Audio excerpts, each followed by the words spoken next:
ವಸುದೇವಸುತಂ ದೇವಂ ಕಂಸಚಾಣೂರಮರ್ಧನಂ ದೇವಕೀ ಪರಮಾನಂದಂ ಕೃಷ್ಣಂ ವಂದೇ ಜಗದ್ಗುರುಂ. ಶ್ರೀಕೃಷ್ಣಂ ವಂದೇ ಜಗದ್ಗುರುಂ. ಅವನು ಕೈ ಹಿಡಿದು ನಡೆಸಿದಾಗ ಎಲ್ಲವುದೂ ಸಾಧ್ಯ ಅನ್ನೋದಕ್ಕೆ ನಮ್ಮ ಜೀವನದಲ್ಲೂ ಮಿರಾಕಲ್ಸ್ ಆಗುತ್ತೆ. ಬಟ್ ನಾವು ಅದನ್ನ ಸೂಕ್ಷ್ಮವಾಗಿ ಗಮನಿಸ್ಬೇಕು, ಭಗವಂತ ಇದ್ದಾನೆ ಅನ್ನೋದು. ಯಾಕೆಂದ್ರೆ ಭಗವಂತ ನಮಗೆ ಕಷ್ಟಗಳು ಅಥವಾ ತೊಂದರೆಗಳು ಕೊಡ್ತಾನೆ ಅಂದ್ರೆ ಅದಕ್ಕೆ ಕಾರಣ ಆ ನೋಡು, ನೀನ್ ಇಲ್ಲಿ ಇನ್ನೂ ಕರೆಕ್ಷನ್ ಮಾಡ್ಕೋಬೇಕು ಅಂತ. ಅಂದ್ರೆ ಕೆಲವೊಂದ್ಸಲ ನಮ್ಮ ನಾವು ಸ್ಕೂಲ್ಗಳಿಗೆಲ್ಲ ಹೋಗ್ಬೇಕಾದ್ರೆ ನಮ್ಮ ಟೀಚರು 20 ಟೈಮ್ಸು 40 ಟೈಮ್ಸ್ ಎಲ್ಲ ಬರೆಯಕ್ ಕೊಡೋರು. ಯಾಕೆ ಅಂದ್ರೆ ನೀನು ನೋಡು ಆ ಸ್ಪೆಲ್ಲಿಂಗ್ ಮತ್ತೆ ಮತ್ತೆ ಮಿಸ್ಟೇಕ್ ಮಾಡ್ತಿದ್ಯಾ, ಅದನ್ನ ಕರೆಕ್ಷನ್ ಮಾಡ್ಕೋ ಅಂತ ಅಲ್ವಾ? ಹಾಗೇನೆ ಇಲ್ಲೂ ಅಷ್ಟೇ, ನಮ್ಮ ಜೀವನದಲ್ಲಿ ಏನಾದ್ರೂ ಕಷ್ಟ ಬರ್ತಿದೆ, ತೊಂದರೆ ಬರ್ತಾ ಇದೆ ಅಂದ್ರೆ ಅಲ್ಲಿ ನೀನಿನ್ನೂ ಕರೆಕ್ಷನ್ ಮಾಡ್ಕೋಬೇಕು ಅಂತ ಕೃಷ್ಣ ಹೇಳ್ತಿದ್ದಾನೆ ವಿನಃ ಪಾಪ ಅವನಿಗೆ ತೊಂದರೆ ಕೊಡಬೇಕು ಅನ್ನೋ ಯಾವ ಉದ್ದೇಶನೂ ಇಂಟೆನ್ಷನ್ನು ಸಹ 100% ಇರೋದಿಲ್ಲ. ಬಿಕಾಸ್ ನಾವು ಅವನನ್ನ ಎಷ್ಟು ಪ್ರೀತಿಸ್ತೀವೋ ಅಷ್ಟೇ ಪ್ರೀತಿ ಅವನು ಸಹ ನಮ್ಮನ್ನ ಮಾಡ್ತಾನೆ ಅನ್ನೋದಕ್ಕೆ ಇಷ್ಟಪಡ್ತೀನಿ. ಹಾಗೇನೆ ನಮಗೆ ಹೇಗೆ ನಮ್ಮ ಕರ್ಮಗಳನ್ನ ಮಾಡ್ಬೇಕು, ಹಾಗೂ ನಾವು ಒಳ್ಳೆಯದು ಮಾಡಿದಾಗ ಹೇಗೆ ನಮಗ್ ಮತ್ತೆ ಒಳ್ಳೇದೇ ಆಗತ್ತೆ ಅನ್ನೋದಕ್ಕೆ 2ನೇ ಅಧ್ಯಾಯದಲ್ಲಿ ನಾವು ಆಲ್ರೆಡಿ ತಿಳ್ಕೊಂಡ್ಬಿಟ್ಟಿದೀವಿ. ಅದೇ ರೀತಿ ಮುಂದುವರೆದು ಆ ಒಂದು ಬಾರಿ ನಾವೇನಾದ್ರೂ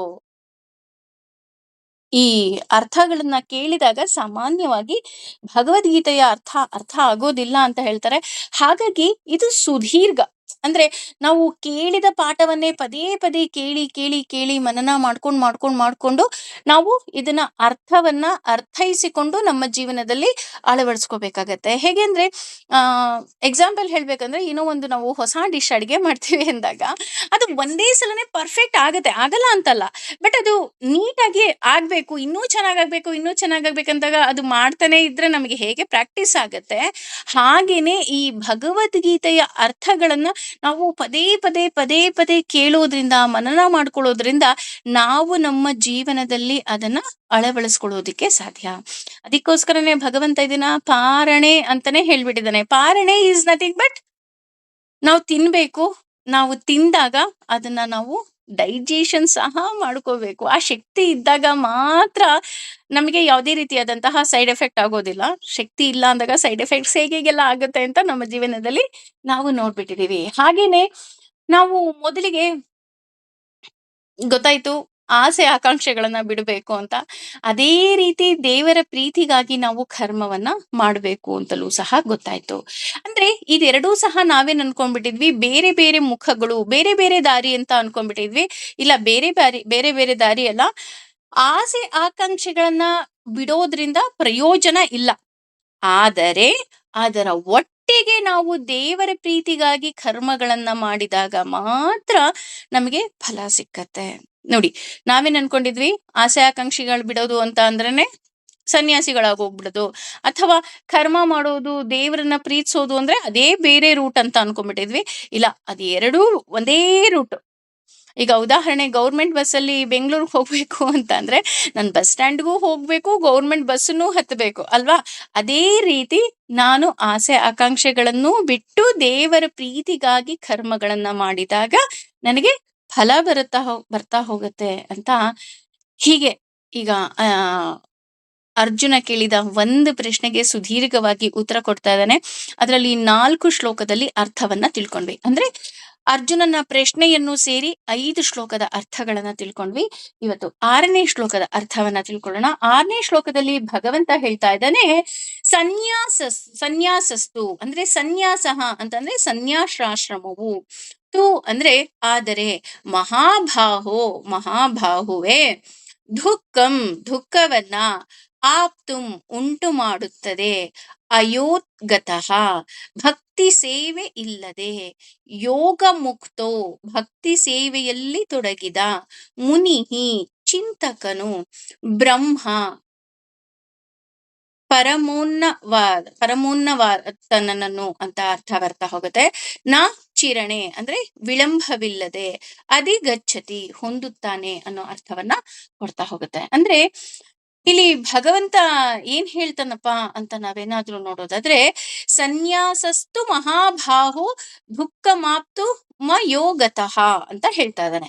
ಅಂದ್ರೆ ಸನ್ಯಾಸ ಅನ್ನುವುದಾದರೆ, ಅಂದ್ರೆ ಮೇನ್ ಸನ್ಯಾಸ ಅಂದ್ರೆ ಏನು ಅಂದ್ರೆ, ಸನ್ಯಾಸ ಅಂದ್ರೆ ಕಾಮ ಕ್ರೋಧ ಮೋಹ ಇದೆಲ್ಲವುದನ್ನ ಬಿಡೋದು ಅಂತ ಅರ್ಥ ಬರ್ತಾ ಹೋಗುತ್ತೆ. ಅಯೋಗತಃ ಅಂತ ಅಂದ್ರೆ, ಅಯೋಗತಃ ದುಃಖಮಾಪ್ತುಂ ಅಂತ ನಾವಿಲ್ಲಿ ಉಲ್ಟಾ ತಗೊಂತಾ ಇದೀವಿ. ದುಃಖಮಾಪ್ತುಂ ಅಯೋಗತಃ ಅನ್ನ ಸ್ವಲ್ಪ ಉಲ್ಟಾ ತಗೊಳ್ತಾ ಇದೀವಿ. ಅಂದ್ರೆ ಇದರ ಅರ್ಥ, ನಾನು ಆ ರೀತಿ ಆಸೆ ಆಕಾಂಕ್ಷೆಗಳನ್ನ ತೊರೆದಾಗ ನನಗೆ ದುಃಖ ಸಿಕ್ಕೋದಿಲ್ಲ. ಆಸೆ ಆಕಾಂಕ್ಷೆಗಳನ್ನ ತೊರೆದು ದೇವರ ಪ್ರೀತಿ ಇಲ್ಲದೆ ಕೆಲಸ ಮಾಡಿದರೆ ನಮಗೆ ದುಃಖ ಮಾಪ್ತುಂ ದುಃಖ ಸಿಗ್ತಾ ಹೋಗುತ್ತೆ. ಅಂದ್ರೆ ಈಗ ಕೆಲವು ನಾವೆಲ್ಲರೂ ಏನ್ ಅನ್ಕೊಂತೀವಿ ಅಂದ್ರೆ, ಆ ನಾನೇನು ಕೆಟ್ಟ ಕೆಲ್ಸನೇ ಮಾಡಿಲ್ಲಪ್ಪ, ಅಥವಾ ನನ್ ಪಾಡಿಗೆ ನಾನಿದ್ದೀನಿ, ಆದ್ರೂ ಎಲ್ರು ಬಂದು ನನಗೇ ಬೈತಾರೆ, ಅಥವಾ ಏನು ಅಂತ ಗೊತ್ತಿಲ್ಲ, ಕಷ್ಟಗಳೆಲ್ಲ ನಮಗೆ ಬರುತ್ತೆ ಅಂತ ನಾವು ಸಾಕಷ್ಟು ಬಾರಿ ಯೋಚನೆ ಮಾಡೋದುಂಟು. ಅದು ಯಾಕೆ ಆಗುತ್ತೆ ಅಂದ್ರೆ, ನಾನು ಆಸೆ ಆಕಾಂಕ್ಷೆಗಳನ್ನ ಬಿಟ್ಟಿದ್ದೀನಿ ಅಂತ ನಾನು ಅನ್ಕೊಂತಾ ಇದ್ದೀನಿ, ಆದ್ರೆ ನಾನು ಮಾಡುವ ಕೆಲಸಗಳನ್ನ ಭಗವಂತನಿಗೆ ಅರ್ಪಿಸ್ತಾನೆ ಇಲ್ಲ. ಇಲ್ಲಿ ಅದಕ್ಕೆ ಹೇಳಿದ್ದು, ಮೊದಲು ಆಸೆ ಆಕಾಂಕ್ಷೆಗಳನ್ನ ಬಿಡಬೇಕು, ಎರಡನೆಯದು ದೇವರ ಪ್ರೀತಿಗಾಗಿ ನಾನು ಕೆಲಸವನ್ನ ಮಾಡಬೇಕು. ಈ ರೀತಿ ಮಾಡಿದಾಗ ಮಾತ್ರ ನಮಗೆ ದುಃಖ ಲಭಿಸೋದಿಲ್ಲ. ಅಥವಾ ನಾನು ಆಸೆ ಆಕಾಂಕ್ಷೆಗಳನ್ನ ತೊರೆದು ಕೇವಲ ದೇವರ ಪ್ರೀತಿಗೋಸ್ಕರ ನಾನು ಕೆಲಸ ಮಾಡ್ಲಿಲ್ಲ ಅಂದ್ರೆ, ದುಃಖ ಮಾಪ್ತುಂ ಅಂದ್ರೆ ನನಗೆ ಬರೀ ದುಃಖವೇ ಲಭಿಸ್ತಾ ಹೋಗತ್ತೆ. ಅದೇ ರೀತಿ ಇಹ ಮತ್ತು ಪರದಲ್ಲಿ ನನಗೆ ಯಾವುದೇ ರೀತಿಯಾದಂತಹ ಸುಖ ದೊರಕೋದಿಲ್ಲ ಅಂತ ಹೇಳ್ತಾ ಇದ್ದಾರೆ. ಹಾಗೇನೆ ಸ್ವರ್ಗ ಸ್ವರ್ಗಾದಿಗಳು ಸಿಗೋದಿಲ್ಲ. ಅಂದ್ರೆ ಸ್ವರ್ಗಾದಿಗಳು ಸಿಗೋದಿಲ್ಲ ಅಂದ್ರೆ ನಮಗೆ ಆನಂದ ಸಿಕ್ಕೋದಿಲ್ಲ, ಸಂತೋಷ ಸಿಕ್ಕೋದಿಲ್ಲ, ತೃಪ್ತಿ ಸಿಕ್ಕೋದಿಲ್ಲ. ಅದಕ್ಕೋಸ್ಕರನೇ ಹೇಳೋದು, ನಾನು ಮಾಡುವ ಎಲ್ಲ ಕೆಲಸಗಳು ಸಹ ಕೃಷ್ಣನ ಪ್ರೀತಿಗಾಗಿ ಮಾಡ್ತೀನಿ ಅನ್ನುವಂತಹ ಒಂದು ವಿಶೇಷವಾದ ವ್ಯಾಮೋಹದಲ್ಲಿ ಕೆಲಸ ಮಾಡಿದ್ದಾರೆ. ನೋಡಿ, ಮೇಲ್ಗಡೆ ಹೇಳ್ತಾ ಇದ್ದಾನೆ ಆಸೆ ಆಕಾಂಕ್ಷೆಗಳನ್ನ ಬಿಡು ಅಂತ, ಆದ್ರೆ ಅವನೇ ಹೇಳ್ತಾ ಇದ್ದಾನೆ ಕೃಷ್ಣನ ಪ್ರೀತಿಗಾಗಿ ಮಾಡಿದೆ ಅನ್ನುವಂತಹ ಆಸೆಯನ್ನ ಇಟ್ಕೋ. ಅಂದ್ರೆ ಹ್ಮ್ ಶುಗರ್ ಪೇಷಂಟ್ ಇದ್ದವರು ಶುಗರ್ ತಿನ್ನೋ ಹಾಗಿಲ್ಲ ಅಲ್ವಾ? ಡಾಕ್ಟರ್ ತುಂಬಾ ಸ್ಟ್ರಿಕ್ಟ್ ಆಗಿ ಹೇಳಿರ್ತಾರೆ, ನೀವು ಶುಗರ್ ತಿನ್ನೋ ಹಾಗೇ ಇಲ್ಲ ಕಣ್ರಿ ಅಂತ. ಆದ್ರೆ ನಮಗೆ ಗೊತ್ತು, ರಾಗಿಲಿರ್ಬೋದು, ಗೋಧಿನಲ್ಲಿರ್ಬೋದು, ಅಕ್ಕಿನಲ್ಲಿರ್ಬೋದು ಅಲ್ಲೂ ಸ್ವೀಟ್ ಇದೆ ಅಂತ. ಆದ್ರೆ ಅದನ್ನ ನಾವೇನ್ ಮಾಡ್ತೀವಿ, ಅದರ ಕ್ವಾಂಟಿಟಿನ ಕಮ್ಮಿ ಮಾಡಿ ಈ ಕಾರ್ಬೋಹೈಡ್ರೇಟ್ಸ್ ಎಲ್ಲ ಜಾಸ್ತಿ ಇರೋ ಹಾಗೆ, ಅಂದ್ರೆ ಪಲ್ಯಗಳು, ತರಕಾರಿಗಳು ಇದನ್ನೆಲ್ಲ ಜಾಸ್ತಿ ತಿಂತೀವಿ ಅಲ್ವಾ? ಅಂದ್ರೆ ಮ್ಯಾನೇಜ್ ಮಾಡಕ್ಕೆ. ಹಾಗೇನೆ ಇಲ್ಲಿ ಆಸೆಗಳನ್ನ ಬಿಡಬೇಕು, ಅಂದ್ರೆ ಸ್ವೀಟ್ ಬೇಡ, ಆದರೆ ನಮ್ಮ ಒಳಿತಿಗಾಗಿ ಏನ್ ಬೇಕೋ ಅದನ್ನ ನಾವು ಸೇವಿಸ್ಲೇಬೇಕು.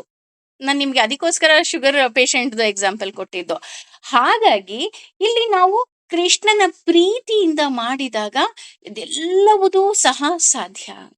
ಇಲ್ಲ ಅಂದ್ರೆ ಅದೆಲ್ಲವುದೂ ಸಹ ವ್ಯರ್ಥ ಅಂತ ಕೃಷ್ಣನೇ ಹೇಳ್ತಾ ಇದ್ದಾನೆ. ಹಾಗಾಗಿ ಆ ನಾವು ಏನನ್ನಾದ್ರೂ ಮಾಡಬೇಕು ಅಂದಾಗ ನಾವು ಮೊದಲು ಧ್ಯಾನ ಮಾಡಬೇಕು ಅಂತ ಹೇಳ್ತಾ ಇದ್ದಾರೆ. ಹಾಗಾಗಿ ಕೆಲವರು ಏನ್ ಮಾಡ್ತಾರೆ ಅಂತ ಅಂದ್ರೆ, ಆ ಕೆಟ್ಟ ವಿಷಯಗಳನ್ನ ಧ್ಯಾನ ಮಾಡ್ತಾ ಇರ್ತಾರೆ ಯಾವಾಗ್ಲೂ. ಉದಾಹರಣೆ, ಕೆಲವರು, ಇಲ್ಲಿ ನಾನು ಕೆಲವರು ಅಂತ ಹೇಳ್ತಾ ಇರೋದು, ಕೆಲವರು ಏನ್ ಮಾಡ್ತಾರೆ, ನಾನು ಪೂಜೆಯನ್ನ ಮಾಡ್ತಾ ಇದ್ದೀನಿ, ಹವನವನ್ನ ಮಾಡ್ತಾ ಇದ್ದೀನಿ, ಹೋಮವನ್ನ ಮಾಡ್ತಾ ಇದ್ದೀನಿ ಅಂತ ಹೇಳಿ ಪೂಜೆ ಪುನಸ್ಕಾರದ ಹೆಸರಿನಲ್ಲಿ ಕೆಲವರು ವಾಮಾಚಾರವನ್ನ ಮಾಡ್ತಾ ಇರ್ತಾರೆ. ಅದರಿಂದ ಕೆಲವೊಮ್ಮೆ ಏನಾಗತ್ತೆ, ನಮಗೆ ಶೀಘ್ರಗತಿಯಲ್ಲಿ ರಿಸಲ್ಟ್ ಸಹ ಕೆಲವರಿಗೆ ಸಿಗೋದುಂಟು. ಆದ್ರೆ ಅದೇ ಶಾಶ್ವತ ಅಲ್ಲ ಅಂತಲೂ ಹೇಳ್ತಾ ಇದ್ದಾನೆ ಭಗವಂತ. ಹೇಗೆ ಅಂತ ಅಂದ್ರೆ, ಅದರಲ್ಲಿ ಮುಖ್ಯವಾಗಿ ವಿಶೇಷವಾಗಿ ಮಧ್ವಾಚಾರ್ಯರು ಹೇಳ್ತಾ ಹೋಗ್ತಾರೆ, ಆ ನಿನಗೆ ಇದರಿಂದ ಏನು ಸಿಕ್ಕತ್ತೆ ಅಂದ್ರೆ, ಈಗ ನಾವ್ ಅನ್ಕೊಂತಾ ಇದೀವಿ, ನಾನು ಈ ರೀತಿ ಮಾಡೋದ್ರಿಂದ ನನಗೆಲ್ಲ ಬೇಗ ಬೇಗ ದುಡ್ಡು ಸಿಗ್ತಾ ಇದೆ, ಕಾಸು ಸಿಗ್ತಾ ಇದೆ, ಅಥವಾ ಆಸ್ತಿ ಮನೆ ಮಾಡ್ಕೊಳ್ತಾ ಇದ್ದೀನಿ ಅಂತ. ಆದ್ರೆ ಇದಷ್ಟೇ ಜೀವನ ಅಲ್ಲ. ಅಂದ್ರೆ ಇದನ್ನ ನನಗೇನ್ ಸಿಕ್ತಿದೆ ಅಂತ ನಾನು ನೋಡಿದಾಗ, ಏನ್ ಮೆಚ್ತಾರೆ ಅಂತ ನೋಡಿದಾಗ ಇದರಿಂದ ಹಣ ಬರ್ತಾ ಇದೆ ನನಗೆ. ಆದ್ರೆ ಇದಷ್ಟೇ ಜೀವನ ಅಲ್ಲ. This is not life. ಹಾಗಿದ್ರೆ ಜೀವನ ಅಂದ್ರೆ ಏನು? ಇರುವುದರ ಪ್ರಯೋಜನವಿಲ್ಲದೆ, ಅಂದ್ರೆ ಈ ಹಣ ಕಾಸು ಇದೆಲ್ಲವುದು ಇಲ್ಲದೆಯೂ ಸಹ ನಾವು ದೇವರಿಗಾಗಿ ಏನು ಮಾಡಬಹುದೋ ಅದು ನಿಜವಾಗಿಯೂ ಸನ್ಯಾಸತ್ವ ಆಗತ್ತೆ. ಇಲ್ಲ ಅಂದ್ರೆ ನಾನು ಆಗ್ಲೇ ಹೇಳಿದ ಹಾಗೆ ಈಗ ಏನು ವಾಮಾಚಾರವನ್ನ ಮಾಡ್ತಾರೆ, ಇನ್ನೊಂದು ಮಾಡ್ತಾರೆ, ನಾನು ಸನ್ಯಾಸಿ ಅಂತ ಹೇಳ್ಕೊಡ್ತಾರೆ, ಅದು ಸನ್ಯಾಸದ ಭೂಟಾಟಿಕೆ ಆಗತ್ತೆ ಅಂತ ಹೇಳ್ತಾ ಹೋಗ್ತಾರೆ. ಅಂದ್ರೆ ನಾನು ಸನ್ಯಾಸಿ ಅಂತ ಅಂದ್ರೆ ಏಕೆಂದ್ರೆ ಕೆಲವರು ವಾಮಾಚಾರ ಮಾಡುವವರು ಸಹ ಅಥವಾ ಕೆಲವರು ಯೋಗಿಗಳು ಅಂತ ಏನು ಹೇಳ್ತಾರೆ, ಅವ್ರು ಹೇಳ್ತಾ ಇದಾರೆ, ಏಯ್ ನಾನು ಸನ್ಯಾಸಿ, ನಾನು ಕಾವಿ ಹಾಕೊಂಡಿದೀನಿ, ನೋಡ್ ನನಗ್ ಮ್ಯಾಜಿಕ್ ಬರುತ್ತೆ, ನಾನು ನೀರಲ್ಲಿ ನಡ್ದ್ ಬಿಡ್ತೀನಿ, ಅಥವಾ ನೋಡು ನಾನು ಏನೋ ಒಂದು ವಿಶೇಷವಾಗಿ ನಿನಗೆ ತೋರಿಸ್ತೀನಿ ಅಂತ ಕೆಲವರು ತೋರಿಸುವಂತಹ ತೋರ್ಪಡಿಕೆಯಂತಹ ಕೆಲಸ ಮಾಡ್ತಾರೆ. ಅದನ್ನ ಪಾಪ ಮುಗ್ಧ ಜನ ಅಂತ ಹೇಳೋದಿಕ್ಕೆ ಇಷ್ಟಪಡ್ತೀನಿ, ಮೂರ್ಖರು ಅನ್ನೋದಿಕ್ಕೆ ಇಷ್ಟಪಡೋದಿಲ್ಲ. ಆ ಮುಗ್ಧ ಜನ ಏನ್ ಮಾಡ್ತಾರೆ, ಅವ್ರ ಮೊರೆ ಹೋಗ್ಬಿಡ್ತಾರೆ. ಅಯ್ಯೋ ಹೌದು, ನನಗೆ ಆ ಪ್ರಾಬ್ಲಮ್ ಇದೆ, ನನಗೆ ಈ ಪ್ರಾಬ್ಲಮ್ ಇದೆ, ನನಗೆ ಇದನ್ನ ಸಾಲ್ವ್ ಮಾಡ್ಕೊಡಿ, ಇದನ್ನ ಆ ಸರಿ ಮಾಡ್ಕೊಡಿ ಅಂತ. ಅದನ್ನೇ ಹೇಳ್ತಾ ಇರೋದು, ಇದಷ್ಟೇ ಜೀವನ ಅಲ್ಲ, ಅವರು ನಿಜವಾದ ಸನ್ಯಾಸಿಗಳು ಸಹ ಅಲ್ಲ. ಹಾಗಿದ್ರೆ ಯಾರು ನಿಜವಾದ ಸನ್ಯಾಸಿಗಳು ಅಂತ ನಾವೇನಾದ್ರೂ ನೋಡಕ್ ಹೋದ್ರೆ, ಭಗವಂತನೇ ಹೇಳ್ತಾ ಇದ್ದಾನೆ, ಯೋಗಯುಕ್ತೋ ಮುನಿ ಬ್ರಹ್ಮ. ಅಂದ್ರೆ ಯೋಗ ಮುಕ್ತನಾಗಿರಬೇಕು. ಅಂದ್ರೆ ದೇವರಿಗೆ ನಾವು ಅಡಿಕ್ಟ್ ಆಗಿರ್ಬೇಕಂತ ಹೆಚ್ಚು ಕಮ್ಮಿ. ಯಾಕಪ್ಪ ಇಲ್ಲಿ ದೇವರಿಗೆ ಅಡಿಕ್ಟ್ ಆಗಿರ್ಬೇಕು ಅಂತ ಹೇಳ್ತಾರೆ ಅಂದ್ರೆ, ನಾನು ಯಾವುದೇ ಕೆಲಸವನ್ನ ಮಾಡಿದ್ರೂ ಸಹ ಸರ್ವಂ ಶ್ರೀ ಕೃಷ್ಣಾರ್ಪಣಮಸ್ತು, ಭಗವಂತ ಇದು ನಂದಲ್ಲಪ್ಪ. ಹಾಗಿದ್ರೆ ಕೆಲವರು ಕೇಳೋದುಂಟು, ಹಾಗಿದ್ರೆ ನಾನು ಕೆಟ್ಟ ಕೆಲಸ ಮಾಡು ಕೃಷ್ಣಾರ್ಪಣಮಸ್ತು ಅಂತ ಹೇಳ್ಬೋದಾ ಅಲ್ವಾ? ಅಥವಾ ಇನ್ನೂ ಒಂದು ಹೆಜ್ಜೆ ಮುಂದೆ ಹೋಗಿ, ಈಗ ಎಕ್ಸಾಂಪಲ್ ನಾವು ಗಂಗೆ ಪೂಜೆ ಮಾಡೋದು ಅಂತ ಅನ್ಕೊಂತೀವಿ ಅಂತ ಅನ್ಕೊಳ್ಳೋಣ. ಸಾಮಾನ್ಯವಾಗಿ ಗಂಗೆ ಪೂಜೆ ಎಲ್ರಿಗೂ ಗೊತ್ತಿರುತ್ತೆ ಅಂತ ನಾನು ಈ ಉದಾಹರಣೆ ತಗೊಳ್ತಾ ಇದ್ದೀನಿ. ಗಂಗೆ ಪೂಜೆ ಅಂದ ತಕ್ಷಣ ಒಂದು ಕಳಶದಲ್ಲಿ ನೀರಿಟ್ಟು ಅಲ್ಲಿ ಗಂಗೆಯನ್ನ ಆಹ್ವಾನ ಮಾಡಿ ಅಲ್ಲಿ ನಾವು ಪೂಜೆ ಮಾಡೋದುಂಟು. ಹಾಗಿದ್ರೆ ಕೆಟ್ಟ ಸ್ಥಳದಲ್ಲೂ ಅಂದ್ರೆ ಉದಾಹರಣೆ ಬಾರ್ಗಳಲ್ಲೂ ಸಹ ಗಂಗೆ ಇರ್ತಾಳೆ, ಹಂಗಂದ್ರೆ ಅವಳು ಪೂಜನೀಯನಾ? ಅಲ್ಲಿ ಅವಳನ್ನು ನಾವು ಪೂಜೆ ಮಾಡಬಹುದಾ? ಅಥವಾ ನಾನು ಯಾವುದೋ ಒಂದು ಫಿಲಮ್ಗೆ ಹೋಗ್ತಾ ಇದ್ದೀನಿ, ಫಿಲಮ್ಗೆ ಹೋಗ್ಬೇಕಾದ್ರೆ ಭಗವಂತ ಇದು ನಿನಗೆ ಸಂಬಂಧಪಟ್ಟಿದ್ದು ಅಂತ ನಾನು ನೋಡ್ಬಿಟ್ಟು ಕೊನೆಗೆ ಇದನ್ನ ನಾನು ಸರ್ವಂ ಶ್ರೀ ಕೃಷ್ಣಾರ್ಪಣಮಸ್ತು ಅಂತ ಹೇಳಿದ್ರೆ ಆಗತ್ತಾ? ಅಥವಾ ನಾನು ಯಾವುದೋ ಒಂದು ಕೆಟ್ಟ ಕೆಲಸವನ್ನ ಭಗವಂತ ನೀನೇ ಮಾಡಿಸ್ತಿರೋದು ನನಗ್ ಗೊತ್ತಿಲ್ಲ ಅಂತ ಅವನ ಮೇಲೆ ಭಾರ ಹಾಕ್ಬಿಟ್ಟು ಕೆಲಸ ಮುಗಿದ್ಮೇಲೆ ಕೃಷ್ಣಾರ್ಪಣಮಸ್ತು ಅಂದ್ರೆ ಅದು ಲಾಭ ಸಿಕ್ಕತ್ತಾ? ಅಲ್ವಾ? ಅವರೇ ಎಲ್ಲ ಈ ಕೆಲಸ ಮಾಡ್ತಾ ಇದಾರಲ್ಲ, ಹಾಗಿದ್ರೆ ಇದು ಸರಿನಾ ಅಂತ ನೋಡೋದಾದ್ರೆ, ಅದಕ್ಕೆ ಭಗವಂತನೇ ಉತ್ತರವನ್ನ ಕೊಡ್ತಾ ಇದ್ದಾನೆ, ನನಗೆ ಇಷ್ಟವಾಗುವ ಹಾಗೆ ಕೆಲಸ ಮಾಡು. ನೋಡಿ, ಅವನ್ ಅದಕ್ಕೆ ಫಸ್ಟ್ ಕೈ ಎತ್ಬಿಟ್ಟ, ಇಲ್ಲ ಇದ್ಯಾವುದು ನನಗ್ ಸಂಬಂಧಪಟ್ಟಿರೋ ವಿಷಯನೇ ಅಲ್ಲ ಕಣಪ್ಪ ಅಂತ. ಯಾಕೆಂದ್ರೆ ನಾವೇನ್ ಮಾಡ್ತಾ ಇದೀವಿ, ನಾವು ಏನು ಕೆಲಸ ಮಾಡ್ತೀವೋ ಅದು ದೇವರಿಗೆ ಇಷ್ಟ ಅಂತ ಹೇಳಿ ಕೃಷ್ಣಾರ್ಪಣಮಸ್ತು ಅಂತ ಹೇಳ್ತಾ ಇದೀವಿ.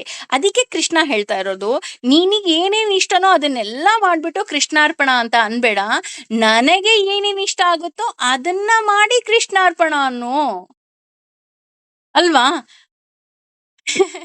ಹಾಗಾಗಿ ಅಂದ್ರೆ ತಿಳ್ಕೊಳ್ಳೋದು ತುಂಬಾ ಆಳವಾದ ವಿಷಯ. ನನಗೆ ಎಷ್ಟೇ ಎಕ್ಸ್‌ಪ್ಲೈನ್ ಮಾಡಕ್ಕಾಗುತ್ತೋ ಅಷ್ಟು ಎಕ್ಸ್‌ಪ್ಲೈನ್ ಮಾಡ್ತಾ ಇದ್ದೀನಿ. ಹಾಗಾಗಿ ನಾವು ಕೆಟ್ಟ ಕೆಲಸವನ್ನ ಮಾಡಿ ಕೃಷ್ಣಾರ್ಪಣ ಅಂತ ಹೇಳಿದಾಗ ಖಂಡಿತವಾಗ್ಲೂ ಫಲ ಬರೋದಿಕ್ಕೆ ಸಾಧ್ಯವೇ ಇಲ್ಲ. ದೇವರಿಗೆ ಖುಷಿ ಆಗೋ ಹಾಗೆ ನಾವು ಕೆಲಸ ಮಾಡಬೇಕು. ಹಾಗೇನೆ ಯೋಗ ಮುಕ್ತೋ ಅಂದ್ರೆ ಆ ರೀತಿ ಕೆಲಸ ಮಾಡುವುದರಿಂದ ಮುನಿಯ ಹಾಗೆ ಇರಬೇಕು. ಇಲ್ಲಿ ಯೋಗ ಮುಕ್ತೋ ಮುನಿ ಬ್ರಹ್ಮ ಅಂತ ಇದೆ. ಅಂದ್ರೆ ನಾನು ಏನು ಕೆಲಸಗಳನ್ನ ಮಾಡ್ತೀನೋ ಅದೆಲ್ಲವನ್ನ ಸರ್ವಂ ಶ್ರೀ ಕೃಷ್ಣಾರ್ಪಣಮಸ್ತು ಅಂತ ಹೇಳಿ ಭಗವಂತನಿಗೆ ಅರ್ಪಿಸಿ, ನಂತರ ನಾನೇನ್ ಮಾಡ್ಬೇಕು, ಭಗವಂತನಿಗೆ ಇಷ್ಟವಾಗುವ ಕೆಲಸಗಳನ್ನ ಮಾಡ್ತಾ ಹೋಗ್ಬೇಕು. ಉದಾಹರಣೆ, ಪರರ ಸಹಾಯ ಇರಬಹುದು, ಅಥವಾ ಅಷ್ಟಪುಷ್ಪಗಳು ಅಂತ ನಾವು ಆಲ್ರೆಡಿ ತಿಳ್ಕೊಂಡ್ಬಿಟ್ಟಿದೀವಿ, ಅದರ ಬಗ್ಗೆ ನಮ್ಮ ಚಿಂತನೆ ಇರಬಹುದು, ಅಥವಾ ಭಗವಂತ ನನ್ನ ಕೈಲಿ ಎಷ್ಟು ಒಳ್ಳೆ ಕೆಲಸವನ್ನ ಮಾಡಿಸ್ತೀಯೋ ಧರ್ಮ ಮಾರ್ಗದಲ್ಲಿ ನನ್ನನ್ನ ನಡೆಸು ಅನ್ನುವಂತಹ ಕೆಲಸಗಳನ್ನ ನಾನು ಮಾಡ್ಬೇಕಾಗತ್ತೆ. ಹಾಗಾಗಿ ಈ ರೀತಿ ನಾನು ಕೆಲಸ ಮಾಡ್ಬೇಕಾದ್ರೆ ಮುನಿಗಳ ಹಾಗೆ ಮಾಡಬೇಕು ಅಂತ. ಅಂದ್ರೆ ಮುನಿಗಳು ಅಂತ ಅಂದ್ರೆ ಸನ್ಯಾಸ ಉಳ್ಳವರು. ಮುನಿಗಳು ಅಂದ್ರೆ ಅವರು ಸನ್ಯಾಸಿಗಳಲ್ಲ, ಆದ್ರೆ ಸನ್ಯಾಸ ಉಳ್ಳವರು. ಅಂದ್ರೆ ಅವರಿಗೆ ಯಾವುದೇ ರೀತಿಯಾದಂತಹ ಕಾಮ, ಕ್ರೋಧ, ಮೋಹ, ಮದ, ಮಾತ್ಸರ್ಯ ಯಾವುದೂ ಸಹ ಇರುವುದಿಲ್ಲ. ಅವರು ಕೇವಲ ದೇವರ ಪ್ರೀತಿಗಾಗಿ ಕೆಲಸವನ್ನ ಮಾಡುತ್ತಾರೆ. ಅಂದ್ರೆ ಅವರಿಗೆ ಯಾವುದೇ ರೀತಿಯಾದಂತಹ ಸ್ವಾರ್ಥ ಇರೋದಿಲ್ಲ. ಅವರು ಕೇವಲ ನಾನು ಏನು ಮಾಡ್ತೀನೋ ಅದು ಭಗವಂತನಿಗೆ ಸೇರಿದ್ದು, ಅಥವಾ ಭಗವಂತ ನನ್ನ ಕೈಲೇ ಮಾಡಿಸ್ತಾ ಇದ್ದಾನೆ ಅನ್ನುವಂತಹ ಮನೋಭಾವ ಇರುವವರಾಗಿರ್ತಾರೆ. ಇದಕ್ಕೆ ಬೆಸ್ಟ್ ಎಕ್ಸಾಂಪಲ್ ತಗೋಬಹುದು ಅಂತ ಅಂದ್ರೆ ನಾವು ಏನ್ ಮಾಡ್ತೀವಿ ಅಂತಂದ್ರೆ ಆ ದೇವಸ್ಥಾನಕ್ಕೆ ಹೋದಾಗ ನಾವು ಸನ್ಯಾಸಿಗಳ ಹಾಗಿರ್ಬೇಕಂತ.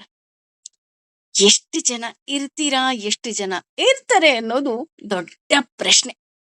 ಯಾಕಪ್ಪ ಅಂತ ಅಂದ್ರೆ ನಮ್ಗೆ ಸನ್ಯಾಸಿಗಳ ಹಾಗೆ ಅಂದ್ರೆ ಕಾಮ, ಕ್ರೋಧ, ಮೋಹ, ಮದ, ಮಾತ್ಸರ್ಯ ಯಾವುದು ಇರಬಾರದು. ಭಗವಂತನನ್ನ ನೋಡ್ಬೇಕು ಅನ್ನುವಂತಹ ಕೇವಲ ಒಂದೇ ಒಂದು ಆಸೆ ಇರಬೇಕು. ಇದು ನಿಮ್ಮೆಲ್ರಿಗೂ ಎಕ್ಸ್ಪೀರಿಯನ್ಸ್ ಆಗಿರುತ್ತೆ. ಅದಕ್ಕೆ ಈ ಎಕ್ಸಾಂಪಲ್ ಕೊಡ್ತಾ ಇದ್ದೀನಿ. ದೇವಸ್ಥಾನದ ಕ್ಯೂನಲ್ಲಿ ನಿಂತಾಗ ಎಷ್ಟು ಜನ ಜಗಳ ಕಾದಿರ್ತೀರಾ ಅಲ್ವಾ? ಅಥವಾ ದೇವಸ್ಥಾನಕ್ಕೆ ಹೋಗೋ ಮುಂಚೆ ಆ ಹಣ್ಣು ಕಾಯಿ ತಗೋಬೇಕಾದ್ರೆ ಅವ್ರ ಹತ್ರ ಎಷ್ಟು ಜನ ಆ ಏನಂತಾರೆ ಚೌಕಾಸಿ ಮಾಡಿರ್ತೀರಾ? ಅಥವಾ ಹೋಗ್ಬೇಕಾರೆನೆ ಬಸ್ಸಲ್ಲಿ ಎಷ್ಟು ಜನ ಕಂಡಕ್ಟರ್ ಹತ್ರ ಜಗಳ ಕಾದಿರ್ತೀರಾ? ಅಂದ್ರೆ ನಾವು ಹೋಗ್ತಾ ಇರೋದೇ ಒಳ್ಳೆ ವಿಷಯಕ್ಕೆ ಅಂತ ಅಂದಾಗ, ಇದು ಕೇವಲ ಇಲ್ಲಿ ಕೇಳ್ತಾ ಇರೋರು ಅಂತ ಅಲ್ಲ, ನಿಮ್ಮ ಜೊತೆ ಪಾಪ ಬೇರೆಯವರು ಆ ರೀತಿ ವ್ಯವಹಾರವನ್ನ ಮಾಡಿರಬಹುದು. ನೀವು ಸೈಲೆಂಟ್ ಆಗಿ ನಿಂತಿದ್ರುನು ಹಿಂದೆಯಿಂದ ದಬ್ಬದಿರಬಹುದು, ಕೂಗಾಡೋದಿರ್ಬಹುದು, ಕಿರ್ಚಾಡೋದಿರ್ಬಹುದು, ಎಲ್ಲವುದೂ ಸಹ ಆಗಿರುತ್ತೆ. ಅಷ್ಟೇ ಅಲ್ಲ, ಕೆಲವರಿಗೆ ಹೇಗಿರುತ್ತೆ ಅಂತ ಅಂದ್ರೆ ಕೆಲವರ ಮನಸ್ಥಿತಿ, ನಾನಿವತ್ತು ವಿಶೇಷ ಪೂಜೆ ಮಾಡ್ಬಿಟ್ಟಿದ್ದೀನಿ, ಏನೋ ಒಂದು ರಥೋತ್ಸವ ಕೊಟ್ಟಿದ್ದೀನಿ, ಅಥವಾ ಏನೋ ಒಂದು ಅಭಿಷೇಕ ಕೊಟ್ಟಿದ್ದೀನಿ, ನನಗೇ ಫಸ್ಟ್ ಪ್ರಿಯಾರಿಟಿ ಕೊಡ್ಬೇಕು. ನೀವು ಮಾಮೂಲಿ ಪೂಜೆಗಲ್ವಾ ಇರ್ರಿ, ನಾನ್ ವಿಶೇಷ ಪೂಜೆ ಕೊಟ್ಟಿದ್ದೀನಿ, ಹಾಗಾಗಿ ನನಗೆ ದೇವ್ರು ಫಸ್ಟ್ ನನಗೆ ವರ ಕೊಟ್ಬಿಡ್ಬೇಕು, ಪ್ರಸಾದ ಕೊಟ್ಬಿಡ್ಬೇಕು ಅನ್ನುವಂತಹ ಮನೋಭಾವ ಸಾಕಷ್ಟು ಜನರಲ್ಲಿ ಇರುತ್ತೆ. ಇದು ಎಷ್ಟರ ಮಟ್ಟಿಗೆ ಸರಿ ಅಲ್ವಾ? ನಾವು ಒಂದು ಪೂಜೆ ಕೊಟ್ಟಿರೋದೋ, ಅಥವಾ ಅಭಿಷೇಕ ಕೊಟ್ಟಿರೋದೋ, ಅಥವಾ ಇನ್ಯಾವುದೋ ಒಂದು ವಿಶೇಷ ಪೂಜೆ ಕೊಟ್ಟಿದ್ದೀವಿ ಅಂದ್ರೆ ಅಲ್ಲಿ ಸಮರ್ಪಣಾ ಭಾವ ಇರಬೇಕು. ಅದು ಬಿಟ್ಟು ಕೇವಲ ತೋರ್ಪಡಿಕೆ ಇದ್ರೆ ಅಲ್ಲಿ ನಿನಗೆ ಯಾವ ರೀತಿ ನಿನಗೆ ಪುಣ್ಯ ಲಭಿಸೋದಿಕ್ಕೆ ಸಾಧ್ಯ? ದೇವಸ್ಥಾನಕ್ಕೆ ಹೋದಾಗ ನನ್ನ ಮಾತೇ ಕೇಳ್ಬೇಕು, ನನ್ನನ್ನೇ ನೋಡ್ಬೇಕು, ಪುರೋಹಿತರು ಫಸ್ಟ್ ನಮ್ಮನ್ನೇ ಕರೆದು ಪ್ರಸಾದ ಕೊಡ್ಬೇಕು, ಇಲ್ಲ ಅಲ್ವಾ? ಭಗವಂತನ ದೃಷ್ಟಿಯಲ್ಲಿ ನಾವೆಲ್ಲರೂ ಒಂದೇ ಅನ್ನುವಂತಹ ಮನೋಭಾವ ಎಲ್ಲಿವರೆಗೆ ಬರೋದಿಲ್ಲ, ಅಲ್ಲಿವರೆಗೂ ಈ ರೀತಿಯಾದಂತಹ ಡಿಫ್ರೆನ್ಸಿಯೇಷನ್ಸ್ ಇದ್ದೇ ಇರುತ್ತೆ. ಹಾಗೆ ಇದ್ದವನು ತನ್ನ ಪ್ರತಾಪದ ಆ ಪ್ರತಾಪದ ಮೇಲೆ ಎಂದೂ ಸಹ ಆ ಸಾರಿ, ಅವನ ಕೆಲಸದ ಮೇಲೆ ಎಂದೂ ಸಹ ದೇವರನ್ನ ಸೇರಲಾರ. ಅಂದ್ರೆ ಇದೆಲ್ಲವನ್ನ ಬಿಟ್ಟು, ಈ ಕಾಮ, ಕ್ರೋಧ, ಮೋಹ, ಮದ, ಮಾತ್ಸರ್ಯ ಎಲ್ಲವನ್ನ ಬಿಟ್ಟವನು ಭಗವಂತನನ್ನ ಸೇರ್ತಾನೆ. ಆದ್ರೆ ಈ ಎಲ್ಲ ಇಟ್ಟುಕೊಂಡು ಮಾಡಿದವನು ಯಾವುದೇ ಕಾರಣಕ್ಕೂ ಭಗವಂತನನ್ನ ಸೇರುವುದಕ್ಕೆ ಸಾಧ್ಯವೇ ಇಲ್ಲ. ಇದಕ್ಕೆ ಇನ್ನೂ ಒಂದು ತುಂಬಾ ನಮ್ಮ ಜೀವನದಲ್ಲಿ ಹತ್ತಿರವಾಗಿರುವಂತಹ ಎಕ್ಸಾಂಪಲ್ ಕೊಡ್ಬೇಕು ಅಂತ ಅಂದ್ರೆ, ಇದೇ ಶ್ಲೋಕದಲ್ಲಿ ಕೊನೆಯ ಪದ ಬರ್ತಾ ಇರೋದು ನಚಿರೇಣಾದಿ ಅಧಿಗಚ್ಚತಿ ಅಂತ ಹೇಳ್ತಾ ಇದಾರೆ. ಬರೀ ಗಚ್ಚತಿ ಅಲ್ಲ, ಅಧಿಗಚ್ಚತಿ ಅಂದ್ರೆ ಅವನು ಭಗವಂತನ ಬಳಿ ಅತಿ ಶೀಘ್ರವಾಗಿ ಹೋಗಿ ಸೇರುತ್ತಾನೆ. ಯಾವಾಗ? ತನ್ನ ಎಲ್ಲ ಕರ್ತವ್ಯಗಳನ್ನ ಮುಗಿಸಿ ಅಂತ ಹೇಳ್ತಾ ಇದ್ದಾರೆ. ಅಂದ್ರೆ ನಮ್ಮಲ್ಲಿ ಹೇಳೋದುಂಟು, ಆ ನಾವು ಹೇಗಿದ್ವಿ ಅಥವಾ ನಮ್ಮ ಕರ್ಮ ಹೇಗಿತ್ತು ಅನ್ನೋದನ್ನ ನನ್ನ ಸಾವಿನಲ್ಲಿ ನಾನು ಕಾಣ್ಬೇಕಂತ. ಬೇಂದ್ರೆ ಅವ್ರು ಹೇಳ್ತಾ ಹೋಗ್ತಾರೆ, ನಾನ್ ಸಾವಿಗೆ ಹೆದರ್ಕೊಳ್ಳೋದೇ ಇಲ್ಲ, ಯಾಕೆ ಅಂದ್ರೆ ಸಾವು ಬಂದಾಗ ನಾನಿರೋದಿಲ್ಲ, ನಾನಿರೋವರೆಗೂ ಸಾವು ಬರೋದಿಲ್ಲ ಅಂತ. ಆದ್ರೆ ಇಲ್ಲಿ ನಾವು ಸಾವಿನ ಬಗ್ಗೆನೇ ಮಾತಾಡ್ಬೇಕಾಗತ್ತೆ. ಯಾಕೆಂದ್ರೆ ಭಗವಂತನನ್ನ ಸೇರ್ಬೇಕು ಅಂದಾಗ ನಾನು ಸಾವಿಗೆ ಹತ್ತಿರ ಆದಾಗ ಮಾತ್ರ ಸೇರೋದಿಕ್ಕೆ ಸಾಧ್ಯ. ಕೆಲವರು ಹೇಗಪ್ಪ ಅಂತ ಅಂದ್ರೆ ಅವರು ಮಾಡಿದ ಸತ್ಕರ್ಮಗಳಿಂದ, ಅಥವಾ ಅವರು ಮಾಡಿದಂತಹ ಪೂಜೆ ಪುನಸಾದಿ ಅಂದ್ರೆ ಅವರ ಕರ್ಮ ಏನಿರುತ್ತೆ ಅದರಿಂದ ಅವ್ರಿಗೆ ಏನಾಗ್ತಾ ಹೋಗುತ್ತೆ, ಯಾವುದೇ ರೀತಿಯಾದಂತಹ ಬಾಧೆ ಪಡದೆ ಅವರಿಗೆ ಗಚ್ಚತಿ ಅಂದ್ರೆ ಪುಣ್ಯ ಲಭಿಸ್ತಾ ಹೋಗ್ತಾರೆ. ಮರಣವನ್ನ ಹೊಂದುತ್ತಾ ಹೋಗ್ತಾರೆ. ಅದೇ ಕೆಲವರು ಸಾಕಷ್ಟು ಜನ ವಯಸ್ಸಾಗಿದ್ರೂ ಸಹ ಅವರ ಹೋದ ಜನ್ಮದ ಕರ್ಮನೋ ಅಥವಾ ಈ ಜನ್ಮದ ಅವರು ಮಾಡಿದ ಪಾಪವೂ ಗೊತ್ತಿಲ್ಲ. ಪಾಪ ತುಂಬಾ ನರಳ್ತಾರೆ. ಎಷ್ಟು ನರಳ್ತಾರೆ ಅಂತ ಅಂದ್ರೆ ಅವರ ಕಾಯಿಲೆಗಳಿರಬಹುದು ಅಥವಾ ಅವರ ಹೇಳಿದ್ನಲ್ಲ ಅವರ ಪೂರ್ವ ಜನ್ಮದ್ದು ಇರಬಹುದು. ಈ ರೀತಿ ಆದಾಗ ಅವ್ರಿಗೆ ತುಂಬಾ ನರಳೋದುಂಟು. ಹಾಗಾಗಿ ನಾವು ಹೇಗಿದ್ದೀವಿ ಅಂತ ಅನ್ನೋದು, ನಮ್ಮ ಕರ್ಮ ಹೇಗಿದೆ ಅನ್ನೋದು ನಮ್ಮ ಸಾವಿನಲ್ಲಿ ಕಾಣ್ಬೇಕಾಗತ್ತೆ. ಅಂದ್ರೆ ಆ ತುಂಬಾ ಜನ ಹೇಳೋದೇನಪ್ಪಾ ಅಂತ ಅಂದ್ರೆ ಇದ್ದಾಗ ತುಂಬಾ ಮಾಡಬಾರ್ದಿರೋದೆಲ್ಲಾ ಕೆಲಸಗಳು ಮಾಡಿ ಅಥವಾ ಕೆಟ್ಟ ಕೆಲಸಗಳನ್ನ ಮಾಡಿ, ಮೋಸಗಳನ್ನ ಮಾಡಿ ಅಥವಾ ಹೊಡೆದು ಬಡ್ದು ಈ ರೀತಿ ಎಲ್ಲ ಮಾಡಿ ತನ್ನ ಕೈಲಿ ಆಗೋದೇ ಇಲ್ಲ ಅಂದಾಗ ಭಗವಂತನ ಮೊರೆ ಹೋಗೋದು ತುಂಬಾ ಜನ ಇದ್ದಾರೆ. ಅಂದ್ರೆ ವಯಸ್ಸಿದ್ದಾಗ ಮಗಳಿಗೆ ತೊಂದರೆ ಕೊಡೋದು, ಮಕ್ಳಿಗೆ ತೊಂದರೆ ಕೊಡೋದು ಅಥವಾ ಸೊಸೆಯರಿಗೆ ತೊಂದರೆ ಕೊಡೋದು, ಈ ರೀತಿ ಎಲ್ಲ ಮಾಡಿರ್ತಾರೆ. ಆದ್ರೆ ಕೊನೆ ಟೈಮಲ್ಲಿ ಹೇಗಾಗೋಗ್ಬಿಡ್ತಾರಪ್ಪ ಅಂದ್ರೆ ಮಗು ತರ ಆಗ್ಬಿಡ್ತಾರೆ. ಅಯ್ಯೋ ಭಗವಂತ ನನ್ನನ್ನು ಕಾಪಾಡ್ಬಿಡಪ್ಪ, ನಂಗೆ ಒಳ್ಳೇದ್ ಮಾಡ್ಬಿಡಪ್ಪ. ಅಥವಾ ಸೊಸೆ ಆದವಳು ಅಷ್ಟೇನೆ, ಶಕ್ತಿ ಇದ್ದಾಗ ಅತ್ತೆಗೆ ಹೊಡೆದು ಬಡ್ದು ಮಾಡಿ ಕೊನೆಗೆ ಆಕೆ ಅತ್ತೆ ಆದಾಗ ಆಕೆ ವಯಸ್ಸಾದಾಗ ನನಗೆ ಭಗವಂತ ಕಾಪಾಡು ಅಂದ್ರೆ ಎಲ್ಲಿಂದ ಭಗವಂತ ಕಾಪಾಡ್ತಾನೆ? ಅದಕ್ಕೇನೆ ಪುರಂದರದಾಸರು ಎಷ್ಟು ಚೆನ್ನಾಗಿ ಹೇಳ್ತಾರಪ್ಪ ಅಂದ್ರೆ, ನಾ ಮಾಡಿದ ಕರ್ಮ ಬಲವಂತವಾದರೆ ನೀನು ಮಾಡುವೆಯೋ ಶ್ರೀಹರಿಯೇ ಅಂತ. ಅಂದ್ರೆ ನಾನಿಲ್ಲಿ ಏನನ್ನ ನಾನು ಮಾಡಿದಿನೋ, ಹೋದ ಜನ್ಮದಲ್ಲಿ ಇರಬಹುದು ಅಥವಾ ಈ ಜನ್ಮದಲ್ಲಿ ಇರಬಹುದು, ಅದನ್ನ ನಾನು ಅನುಭವಿಸ್ಲೇಬೇಕು. ನಾನು ಹೇಳದ್ನಲ್ಲ, ಈ ಪುಣ್ಯ ಅನ್ನೋದು ಸಹ ಊಟ ಮಾಡಿದ ಹಾಗೆ. ಈಗ ನಾನು ಏನು ಪುಣ್ಯ ಮಾಡಿದೆ ನನ್ನ ಹೊಟ್ಟೆ ತುಂಬುತ್ತೆ ವಿನಃ, ನಾನು ಊಟ ಮಾಡಿದೀನಿ ಹಾಗಾದ್ರೆ ನನ್ನ ಮಕ್ಕಳಿಗೆಲ್ಲ ಹೊಟ್ಟೆ ತುಂಬಿಡುತ್ತೆ, ನನ್ನ ಗಂಡನಿಗೆ ಹೊಟ್ಟೆ ತುಂಬಿಡುತ್ತೆ, ಒಂದು ವಂಶಕ್ಕೆ ಹೊಟ್ಟೆ ತುಂಬಿಡುತ್ತೆ ಅಂದ್ರೆ ಹೊಟ್ಟೆ ತುಂಬುತ್ತಾ? ಖಂಡಿತ ಇಲ್ಲ ಅಲ್ವಾ? ಹಾಗಾಗಿ ನಮ್ಮ ಪುಣ್ಯಾದಿ ಕರ್ಮಗಳು ಏನಿದೆ, ಪಾಪ ಇರಬಹುದು ಅಥವಾ ಪುಣ್ಯ ಇರಬಹುದು, ಅದು ಕೇವಲ ಯಾವ ಮನುಷ್ಯ ಮಾಡಿದನೋ, ಯಾವ ಆತ್ಮ ಮಾಡಿದ್ದಾನೋ ಅವನಿಗೆ ಮಾತ್ರ ಮೀಸಲು ಅಂತ ಹೇಳ್ತಾ ಹೋಗ್ತಾರೆ. ಬಹಳ ಆ, ಏನಂತಾರೆ, ಸುದೀರ್ಘ ಚರ್ಚೆ ಅಂತಾನೆ ಹೇಳ್ಬಹುದು. ಹಾಗಾಗಿ ನಾವು ಯಾವಾಗಲೂ ಅಷ್ಟೇ ನಾವು ಮಾಡುವಂತಹ ಕರ್ಮಗಳೇನಿದೆ ಅದನ್ನ ಧರ್ಮ ಮಾರ್ಗದಲ್ಲಿ ಮಾಡಿ ಎಲ್ಲವುದನ್ನು ಭಗವಂತನ ಪ್ರೀತಿಗಾಗಿ ಮಾಡಿದಾಗ ನನಗೆ ಯಾವುದೇ ರೀತಿಯಾದಂತಹ ದುಃಖಗಳು ಬರುವುದಿಲ್ಲ. ಹಾಗೇನೆ ಯೋಗಯುಕ್ತೋ ಮುನಿ ಬ್ರಹ್ಮ ಅಂದ್ರೆ ನಾನು ಆ ರೀತಿ ಕೆಲಸ ಮಾಡಬೇಕಾದ್ರೆ ಯೋಗಿಯ ಹಾಗೆ ಮುನಿಯ ಹಾಗೆ ಕೆಲಸ ಮಾಡಬೇಕು. ಆ ರೀತಿ ಕೆಲಸ ಮಾಡಿದಾಗ ನನಗೆ ಅತಿ ಶೀಘ್ರವಾಗಿ ನನಗೆ ಮುಕ್ತಿ ದೊರಕ್ತಾ ಹೋಗತ್ತೆ. ಸಾಕಷ್ಟು ಜನರನ್ನ ನಾವು ನೋಡಿದೀವಿ, ಈಗ ಮಾತಾಡ್ಸಿದ್ದೆ ಕಣ್ರಿ ಅಂತ ಕಣ್ಣು ನೀರು ತುಂಬಿಕೊಳ್ಳೋದುಂಟು ಸಾಕಷ್ಟು ಜನ, ಅಲ್ವಾ? ಆ ರೀತಿಯಾದಂತಹ ಸಾವು ನಮಗೂ ಬರ್ಲಿ ಅಂತ ಭಗವಂತನ ಹತ್ರ ಕೇಳ್ಕೊಳ್ಳೋಣ. ಯಾಕೆ ಅಂದ್ರೆ ಸಾವಿನಲ್ಲಿ ನಮ್ಮ ಕರ್ಮ ಅಡಗಿದೆ ಅಂತ ಅಂದಾಗ ಅದೇ ರೀತಿಯಾದಂತಹ ಸಾವು ಬರ್ಲಿ ಅಂತ ಕೇಳ್ಕೊಳ್ಳೋದ್ರಲ್ಲಿ ತಪ್ಪು ಖಂಡಿತವಾಗ್ಲೂ ಇಲ್ಲ. ಹಾಗಾಗಿ ಮಹಾಬಾಹೋ ಅಂತ ಹೇಳ್ತಾ ಇದ್ದಾನೆ. ಯಾಕಪ್ಪ ಇಲ್ಲಿ ಮಹಾಬಾಹೋ ಅಂತ ಹೇಳ್ತಾ ಇದ್ದಾನೆ ಅಂದ್ರೆ, ನೀನು ಮಹಾಬಾಹು ಅಂದ್ರೆ ನಿನ್ಗೆ ತುಂಬಾ ಶಕ್ತಿ ಇದೆ. ಹಾಗಾಗಿ ಅರ್ಜುನ, ನೀನು ಯಾವ ವರ್ಣಾಶ್ರಮದಲ್ಲಿ ಇದ್ದೀಯಾ ಆ ಕರ್ಮವನ್ನ ಮಾಡಲೇಬೇಕು. ಸನ್ಯಾಸಸ್ತು ಮಹಾಬಾಹೋ ಅಂದ್ರೆ ನೀನು ಸನ್ಯಾಸಿಯ ಹಾಗೆ ನೀನು ಎಲ್ಲ ಕರ್ಮಗಳನ್ನ, ಅಂದ್ರೆ ಈಗ ನೀನು ಕ್ಷತ್ರಿಯನಾಗಿದ್ಯಾ, ನೀನು ಯುದ್ಧ ಮಾಡ್ಲೇಬೇಕು. ನೀನು ಗೃಹಿಣಿಯಾಗಿದ್ಯಾ, ನಿನ್ನ ಕರ್ತವ್ಯವನ್ನ ಮಾಡ್ಲೇಬೇಕು. ನೀನು ಮಗಳಾಗಿದ್ಯಾ, ನಿನ್ನ ಕರ್ತವ್ಯವನ್ನ ನೀನು ಮಾಡ್ಬೇಕು. ಹಾಗಾಗಿ ಇಲ್ಲಿ ಭಗವಂತ ಪ್ರತಿಯೊಬ್ಬರಿಗೂ ಸಹ ಅವರವರ ಜವಾಬ್ದಾರಿಯನ್ನ ಮತ್ತೊಮ್ಮೆ ಮಗದೊಮ್ಮೆ ಜ್ಞಾಪಿಸ್ತಾ ಇದ್ದಾನೆ. ಅದೇ ಮುಂದುವರೆದು 7ನೇ ಶ್ಲೋಕದಲ್ಲಿ ಹೇಳ್ತಾ ಇದ್ದಾನೆ, ನಾವಿನ್ನು ಯಾವ ರೀತಿ ಕರ್ಮವನ್ನ ಮಾಡ್ಬೇಕು ಅಂತ.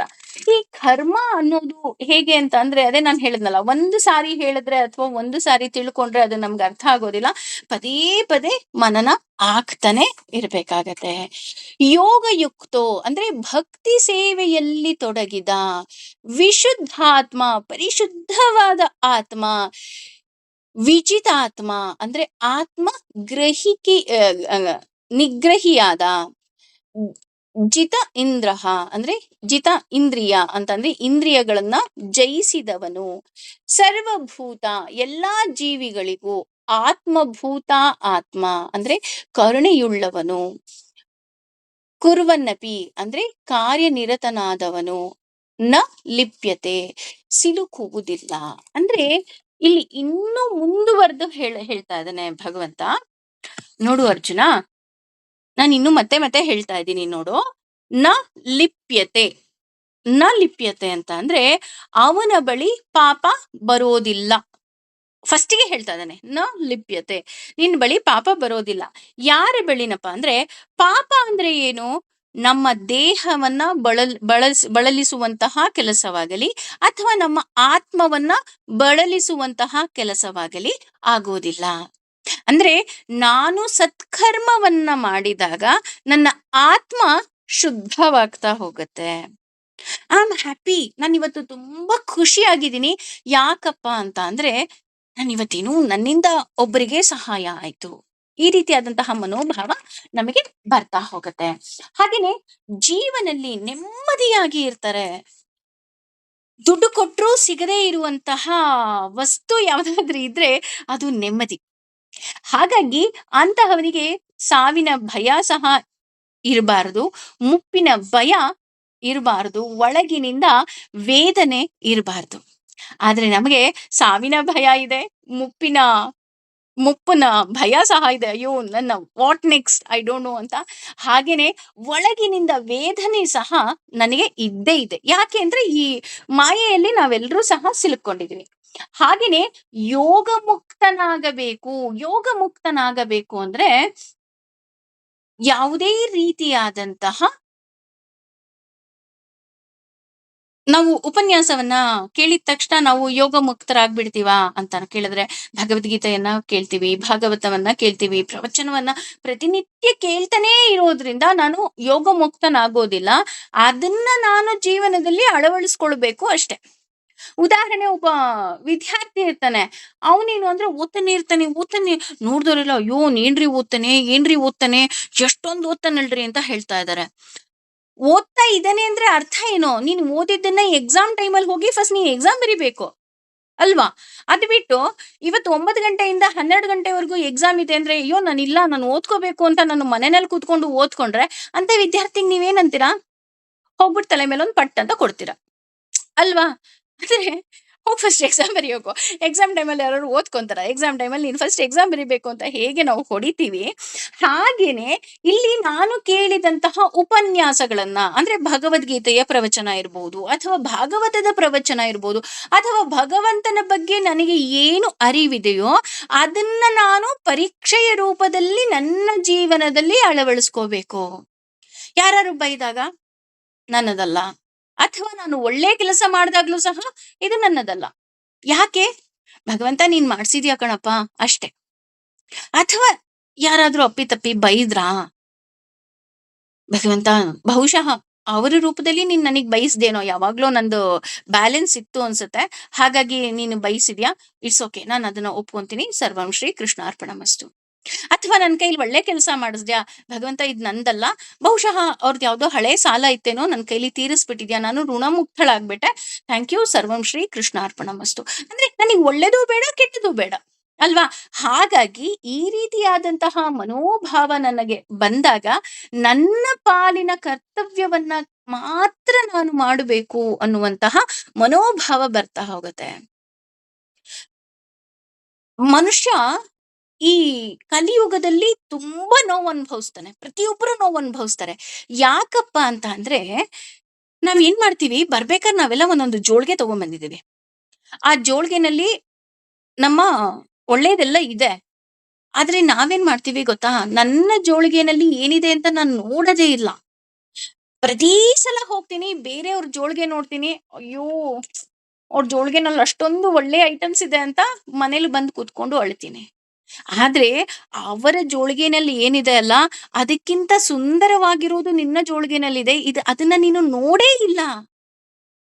ಇದು ಯಾವಾಗ ಬರುತ್ತೆ ಅಂದ್ರೆ, ಅದನ್ನೇ ನಾನು ಹೇಳಿದ್ದು, ನನ್ನ ಪಾಲಿನ ಕರ್ತವ್ಯವನ್ನ ಮಾಡಬೇಕು ಅಂದಾಗ ನಾನೇನ್ ಮಾಡ್ತೀನಿ, ಇದು ನಂದು ಅಂತ ಅಂದಾಗ ಕೇವಲ ನನ್ನ ಜೋಳಿಗೆಲೇನಿದೆ ಅಂದ್ರೆ ಆಸ್ ಎ ಮಾಮ್ ಅಂದ್ರೆ ಅಮ್ಮ ಆಗಿ ನಾನೇನ್ ಕೆಲಸ ಮಾಡ್ಬೇಕು, ಅಥವಾ ಗೃಹಿಣಿಯಾಗಿ ನಾನೇನ್ ಕೆಲಸ ಮಾಡ್ಬೇಕು, ಅಥವಾ ನನ್ನ ಮನೆಯಲ್ಲಿ ನನ್ನ ಕರ್ತವ್ಯ ಏನು, ಇದನ್ನ ಮಾತ್ರ ನಾನು ನೋಡ್ತೀನಿ ವಿನಃ ಬೇರೆಯವ್ರ ದೇವಸ್ಥಾನಕ್ಕೆ ಹೋಗ್ಬಿಟ್ರು, ಬೇರೆಯವ್ರ ಪ್ರವಚನಕ್ಕೆ ಹೋಗ್ಬಿಟ್ರು, ಅಯ್ಯೋ ಬೇರೆಯವ್ರು ಅಷ್ಟೊಂದು ಸಾವಿರಾರು ರೂಪಾಯಿ ಕೊಟ್ಟು ಸೇವೆ ಮಾಡಿಸ್ತಾ ಇದಾರಂತೆ, ನಾವು ನೋಡಲ್ಲ.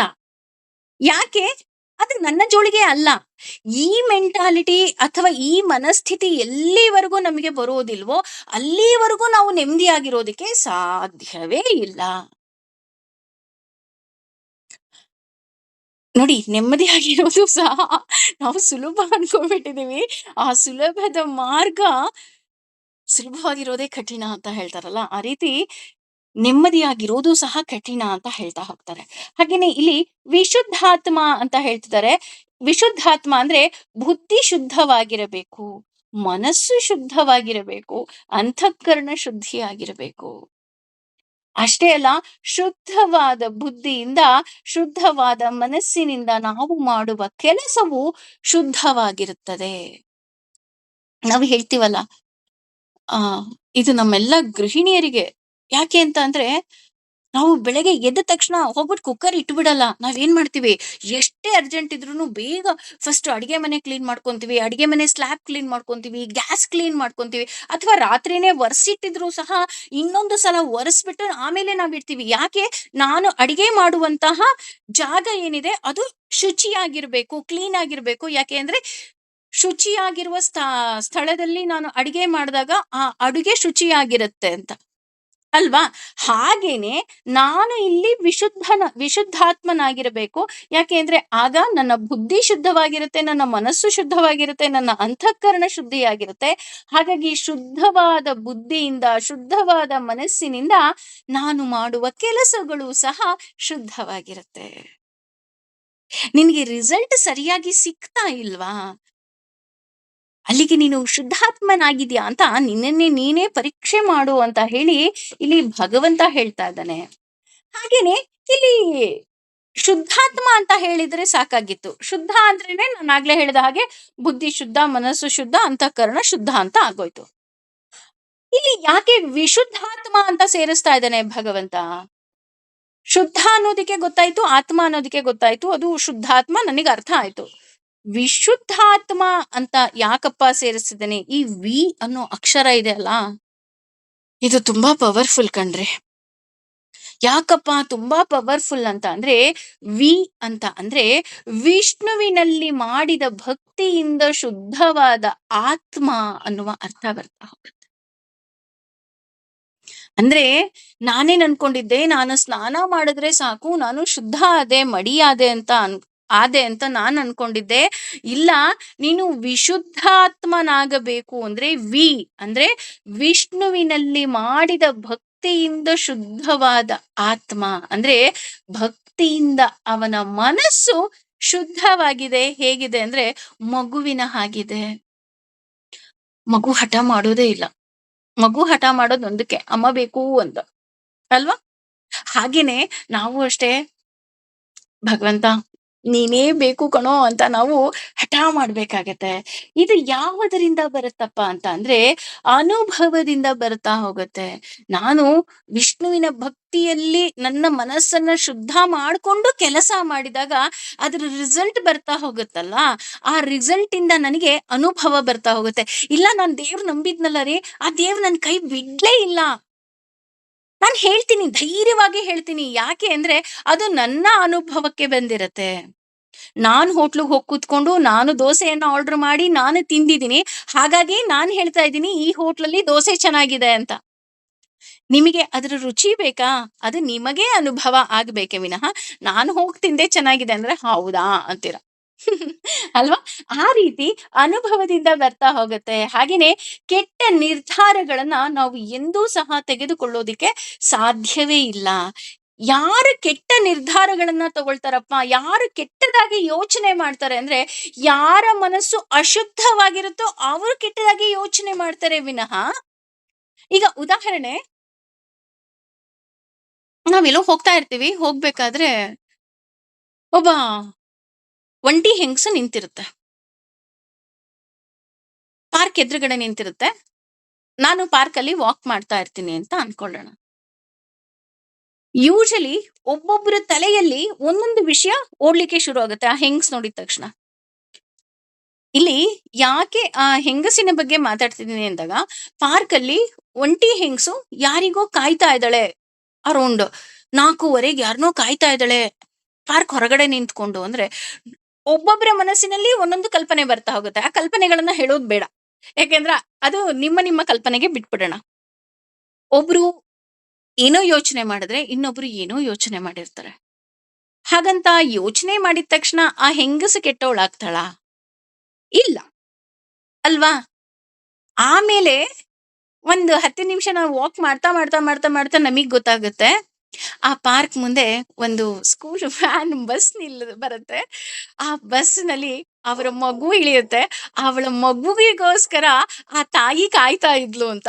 ಆ ಮಗು ಬರ್ತಿದ್ದ ಹಾಗೆ ಮಗು ಅಮ್ಮನ ಹತ್ರ ನಕ್ಕೊಂಡು ಸ್ಕೂಲಲ್ಲಿ ಏನೇನಾಯ್ತು ಅಂತ ಎಲ್ಲ ಹೇಳ್ಕೊಂಡು ಆ ಮಗು ಅಮ್ಮನ ಕೈ ಹಿಡ್ಕೊಂಡು ಹೋಗ್ತಾಳೆ.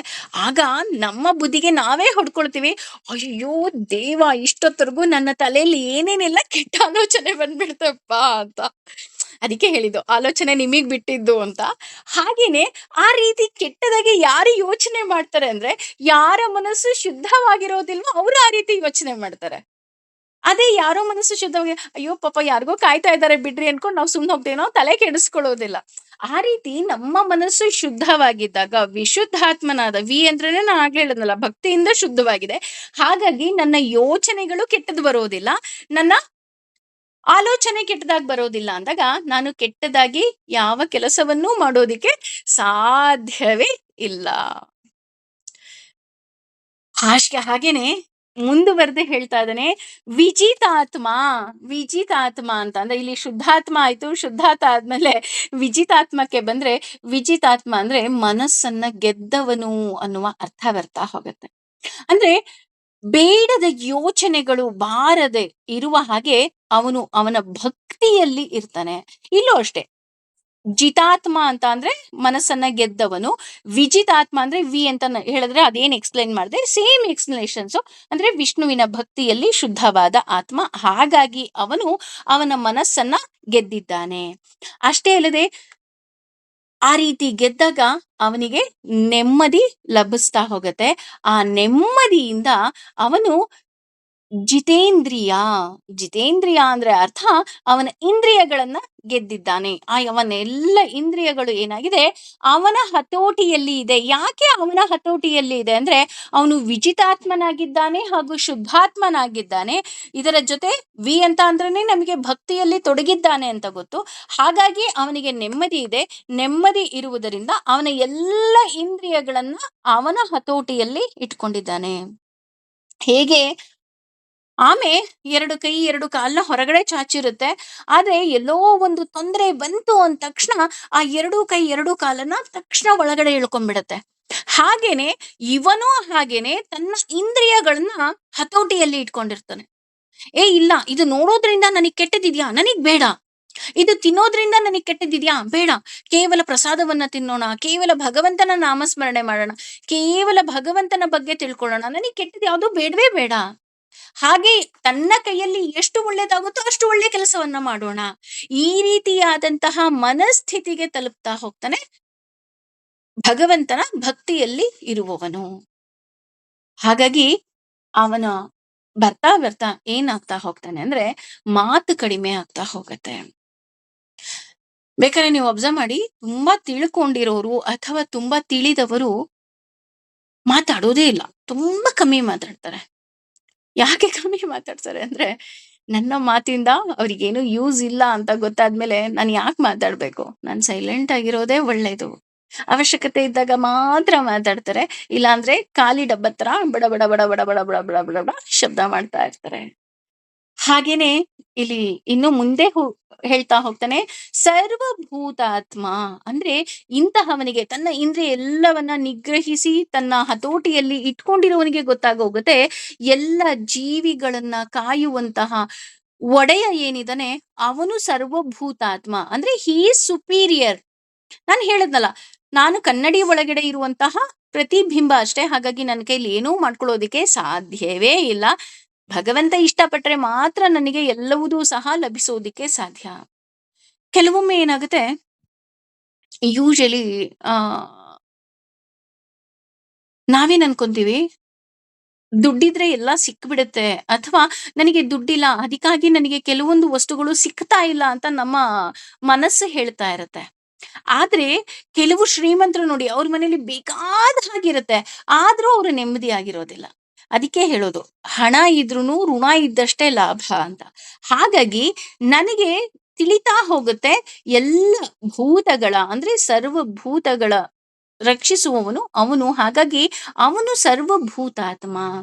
ಹಾಗೇನೆ ಸರ್ವಭೂತಾತ್ಮ ಭೂತಾತ್ಮ ಅಂತ ಹೇಳ್ತಾ ಇದ್ದಾರೆ. ಅಂದ್ರೆ ಅವನು ನನ್ನನ್ನು ಸಹ ಕಾಯುತ್ತಾ ಇದ್ದಾನೆ. ಅವನು ಸರ್ವಭೂತಾತ್ಮ, ನಾನು ಕೇವಲ ಭೂತಾತ್ಮ. ಅಷ್ಟೇ ಅಲ್ಲ, ನಮ್ಮ ಜೀವನ ಹೇಗಿದೆ, ಅವನು ನಡೆಸಿದ ಹಾಗೆ ಇದೆ ಅಲ್ವಾ? ಬೇಕಾದ್ರೆ ನಮಗೆ ಎಲ್ರಿಗೂ ಇಲ್ಲಿ ಇಲ್ಲಿ ಎಷ್ಟು ಜನ ಇದನ್ನ ಕೇಳಿಸ್ಕೊಳ್ತಾ ಇದೀವೋ, ಎಲ್ಲರಿಗೂ ತೊಂದರೆ ಇದೆ, ಇಲ್ಲ ಅಂತ ಹೇಳಲ್ಲ. ಆದ್ರೆ ತೊಂದ್ರೆ ಬಂದಾಗ ಒಂದೇ ಒಂದು ಕ್ಷಣ ಕಣ್ಮುಚ್ಚಿ ಭಗವಂತ ನನಗೇನು ಮಾಡ್ಲೇ ಇಲ್ವಾ ಅಂತ ನಾವು ನೆನೆಸ್ಕೊಂಡಾಗ ಗೊತ್ತಾಗತ್ತೆ, ಅಯ್ಯೋ ಇಲ್ಲಪ್ಪ, ನನ್ಗೋಸ್ಕರ ಎಷ್ಟೊಂದು ಒಳ್ಳೆ ಕೆಲಸ ಮಾಡಿದಾನೆ ಗೊತ್ತಾ. ಅವತ್ತು ಬಸ್ ಮಿಸ್ ಆಗೋಯ್ತು ಕಣ್ರಿ ನನಗೆ. ಅವತ್ತು ಬಸ್ ಮಿಸ್ ಆಯ್ತಲ್ಲ, ಬಸ್ ಮಿಸ್ ಆಗಿದ್ದ ಕ್ಷಣ ನಾನು ಇಡೀ ಇಡೀ ಶಾಪ ಹಾಕಿದ್ದೀನಿ. ಆದ್ರೆ ಆಮೇಲೆ ಗೊತ್ತಾಯ್ತು, 5 ನಿಮಿಷ ಆದ್ಮೇಲೆ ಫೋನ್ ಬರುತ್ತೆ, ಆ ಬಸ್ ಆಕ್ಸಿಡೆಂಟ್ ಆಗೋಯ್ತು ಅಂತ. ನೋಡಿ, ಭಗವಂತನ್ಗೆ ನನ್ನ ಮೇಲೆ ತುಂಬಾ ಪ್ರೀತಿ ಇತ್ತು, ಹಾಗಾಗಿ ನನಗೆ ಬಸ್ ಮಿಸ್ ಮಾಡಿಸ್ಬಿಟ್ಟ ಅಂತ ನಾವು ಅನ್ಕೊಳ್ಳೋದುಂಟು. ಅಂದ್ರೆ ಬಸ್ ಬಸ್ ಮಿಸ್ ಆಗಿದ್ದು ಒಂದು ಎಕ್ಸಾಂಪಲ್ ಅಷ್ಟೇ. ಈ ರೀತಿ ನಮ್ಮ ಜೀವನದಲ್ಲಿ ಸಾಕಷ್ಟು ವಸ್ತುಗಳನ್ನ ನಾವು ಕಳ್ಕೊಂಡಿರ್ತೀವಿ, ಯಾಕೆಂದ್ರೆ ಅದರಿಂದ ನಮಗೆ ತೊಂದರೆ ಆಗತ್ತೆ ಅಂತ. ಹಾಗೇನೆ ನ ಲಿಪ್ಯತೆ ಅಂದ್ರೆ, ಈ ರೀತಿ ಎಲ್ಲ ಕಾರ್ಯಗಳನ್ನ ಭಗವಂತನಲ್ಲಿ ನಾವು ಅರ್ಪಿಸಿದಾಗ ನಮಗೆ ಯಾವುದೇ ರೀತಿಯಾದಂತಹ ಪಾಪಗಳು ಬರೋದಿಲ್ಲ. ಅದರ ಬದಲಿಗೆ ನಮ್ಮ ಜೊತೆ ಇದ್ದಂತಹ ಸಾಕಷ್ಟು ನೆಗೆಟಿವ್ ಪೀಪಲ್ ಅಂತ ನಾವೇನ್ ಹೇಳ್ತೀವಿ, ಅವರೆಲ್ಲರೂ ನಮ್ಮಿಂದ ದೂರ ಆಗ್ತಾ ಹೋಗ್ತಾರೆ. ಉದಾಹರಣೆ, ನಾನು ಹೀಗೆ ಓದಿದಂತಹ ಮಾತು, ನೀವು ಯಾವಾಗ ಭಗವಂತನಿಗೆ ಹತ್ರ ಆಗ್ತಾ ಹೋಗ್ತೀರಾ, ಆಗ ನಿಮ್ಮ ಜೀವನದಿಂದ ಸಾಕಷ್ಟು ಜನ ದೂರ ಆಗ್ತಾರಂತೆ. ಯಾಕಪ್ಪ ದೂರ ಆಗ್ತಾರೆ ಅಂತ ಅಂದ್ರೆ, ಅವರಿಂದ ನಿನಗೆ ತೊಂದರೆ ಆಗಬಾರದು ಅನ್ನೋದು ಭಗವಂತನ ಇಚ್ಛೆ ಆಗಿರುತ್ತೆ. ಹಿ ಸೋ ಸ್ವೀಟ್. ಹಾಗಾಗಿ ನಮ್ಮ ಜೀವನದಲ್ಲಿ ಏನೆಲ್ಲ ನಡೀತಿದೆ ಅದು ನಮ್ಮ ಪ್ರಸಾದವಾಗಿರುತ್ತೆ. ಪ್ರಸಾದ ನಾವ್ ಎಸಿತೀವ? ಇಲ್ಲ ಅಲ್ವಾ? ಬೇವು ಬೆಲ್ಲನೂ ತಿಂತೀವಿ, ಪುಳಿಯೋಗರೆ ಕೊಟ್ರೆ ಪುಳಿಯೋಗರೆನೂ ತಿಂತೀವಿ, ಮೊಸರನ್ನ ಕೊಟ್ರೆ ಮೊಸರನ್ನನೂ ತಿಂತೀವಿ. ಹೀಗಿರ್ಬೇಕಾದ್ರೆ ಈ ಜೀವನ ಅನ್ನುವಂತಹ ಪ್ರಸಾದವನ್ನ ನಾವು ಯಾಕೆ ವೇಸ್ಟ್ ಮಾಡಬೇಕು? ಸೊ ಪ್ರತಿದಿನ ಪ್ರತಿ ಕ್ಷಣ ನಮ್ಮ ಕೈಲಿ ಎಷ್ಟು ನಗೋದಿಕ್ಕೆ ಆಗುತ್ತೋ ಅಷ್ಟು ನಗ್ತಾ ನಗ್ತಾ ಈ ಜೀವನವನ್ನ ಸಾಗ್ಸೋಣ. ಹಾಗೆ ಭಗವಂತ ನನ್ನ ಕೈಲಿ ಎಷ್ಟು ಒಳ್ಳೆ ಕೆಲಸ ಆಗುತ್ತೋ ಅಷ್ಟು ಒಳ್ಳೆ ಕೆಲಸ ಮಾಡಿಸು. ನಾನು ಕೇವಲ ಜಿತಾತ್ಮ ಅಲ್ಲ, ವಿಜಿತಾತ್ಮ. ಯಾಕೆಂದ್ರೆ ನಾನು ಸಹ ನಿನ್ನ ಭಕ್ತಿಯಲ್ಲಿ ಇದ್ದೀನಿ. ಹಾಗಾಗಿ ನಿನ್ನ ಭಕ್ತಿ ಅಂದ್ರೆ ವಿಷ್ಣುವಿನ ಭಕ್ತಿ. ಹಾಗಾಗಿ ವಿಷ್ಣುವಿನ ಭಕ್ತಿಯಿಂದ ನನ್ನ ಮನಸ್ಸು ಸಹ ಶುದ್ಧವಾಗಿದೆ. ಯಾವುದೋ ನೀರಿಂದನೋ, ಮಿನರಲ್ ವಾಟರ್ ಇಂದನೋ, ಅಥವಾ ಇವಾಗೆಲ್ಲ ಅಡ್ವರ್ಟೈಸ್ಗಳು ನೋಡ್ತೀವಲ್ಲ, ಯಾವ್ಯಾವ್ದ್ರಿಂದನೋ ಸ್ನಾನ ಮಾಡ್ತಾರೆ, ಹಾಲಿಂದ ಎಲ್ಲ ಸ್ನಾನ ಮಾಡಿ ಶುದ್ಧ ಮಾಡ್ಕೊಳ್ತಾರೆ ದೇಹವನ್ನ. ಆದ್ರೆ ನಾನು ನನ್ನ ಮನಸ್ಸನ್ನ ವಿಷ್ಣುವಿನ ಭಕ್ತಿಯಲ್ಲಿ ಶುದ್ಧ ಮಾಡ್ಕೊಂಡ್ಬಿಟ್ಟಿದೀನಿ. ಹಾಗಾಗಿ ನನ್ನ ಮುಖದಲ್ಲಿ ಸದಾ ನೀನಿರು, ಅಂದ್ರೆ ಆನಂದವಿರಲಿ. ಯಾಕೆ ಅಂದ್ರೆ ನಿನ್ನ ದೇಹ ಏನಿದೆ ಅದು ಜ್ಞಾನ ಮತ್ತು ಆನಂದದಿಂದ ಆಗಿದೆ. ನನ್ನ ಮುಖದಲ್ಲಿ ನಗು ಇರಲಿ. ನನ್ನ ಜೀವನಕ್ಕೆ ಏನೆಲ್ಲ ಬೇಕೋ ಆ ಜ್ಞಾನವನ್ನ ಭಗವಂತ ನೀನೇ ಕೊಡು ಅಂತ ಹೇಳಿ ಅವನಿಗೆ ಶರಣಾಗೋಣ. ಸರ್ವಂ ಶ್ರೀ ಕೃಷ್ಣಾರ್ಪಣಮಸ್ತು.